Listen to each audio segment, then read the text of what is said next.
Karyn Bryant for MMA H.E.A.T. I'm here with Anthony Showtime Pettis. Just not too long after your victory over Donald Cerrone. How good did that feel to finally, you guys finally squared off, and then you came away with just quite an impressive victory? Yeah, I mean, a year off is a long time, so I was excited to get back in there, and I think I made a statement. My first fight, it was quick. He was talking a lot, and I just felt like I had a perfect performance. Everything I wanted to do got done, and it was no injuries, so it was good.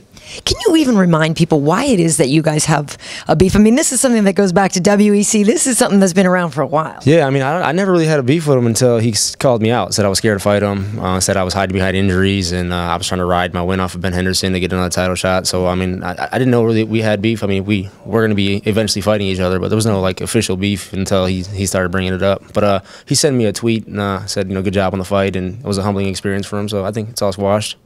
Right, I did see that. Yeah, I mean, I'm a Cerrone fan too. I think he's great, but I thought that was really nice of him to write that and say that he was humbled. And I believe for you, probably that's got to feel good too, knowing that you guys can just shake off anything that was there before. Yeah, no, I mean, I don't keep it personal. I mean, it's all business for us. I mean, I had nothing against the guy until he started calling me out. Yeah. So let's talk about those injuries and the year off. Did you feel, not that you necessarily had ring rust, because obviously it showed that you know what you were doing, but was there any hesitancy, or did everything just flow as perfectly as it should? It flowed perfectly. I went in there and just had a perfect game plan against him, switched up southpaw. I've been working both stances, so I got to do pretty much everything I wanted to do in the fight, and I didn't feel any ring rust at all. I just felt really comfortable. Right. And you really didn't get hit much at all, did you? I think I got jabbed, one jab, and that was about it, but that's the best ones. You don't get hit, and you get in there and get out quick and get your paycheck. Yeah. Do you look at your own highlights? I mean, people talk about you and you're just Mr. Highlight Reel. I mean, do you sit back and watch your own fight and be like, damn, that was pretty good? I was just watching my fight right now. Yeah. I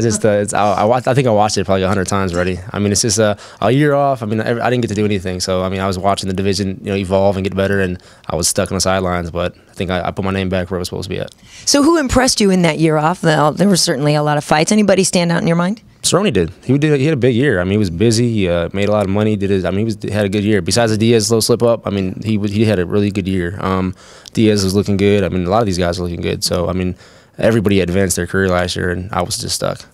Are you the type of guy, though, that could sit in a gym? I know I've talked with Dominic Cruz about this, that when he's out, he's okay with trying to help other guys in the gym, but it's difficult for him because he's not a coach. He's a fighter, and it kind of kills him that he's not fighting. So what were you like in that time off? Same exact way. I mean, I hate being on the other side of the fence. I mean, on the other side of the fence, watching everybody, even my own teammates, my little brother getting better, I'm like, I need to go. I mean, you don't get time back. Once that time's gone, you can't get it back. Yeah.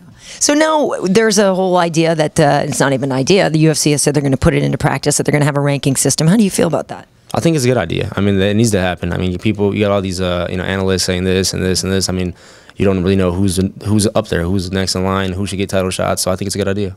And I know you're asking for next, and do you believe that you deserve the next shot? I think so. I mean, after my last performance, beating a guy like Donald that way, I think I know I'm ready. It's just a matter if they want to give it to me. So what did you think when you saw Benson Henderson, take on Frankie Edgar a couple of times, Nate Diaz? What do you think of him as a champ, and where do you think you guys would line up?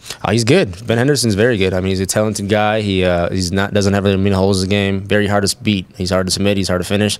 But I feel like I got the style that can give him problems. I mean, you've seen our last fight. I've gotten much better since then. He's gotten much better. So I think it'd be a great fight. Does that?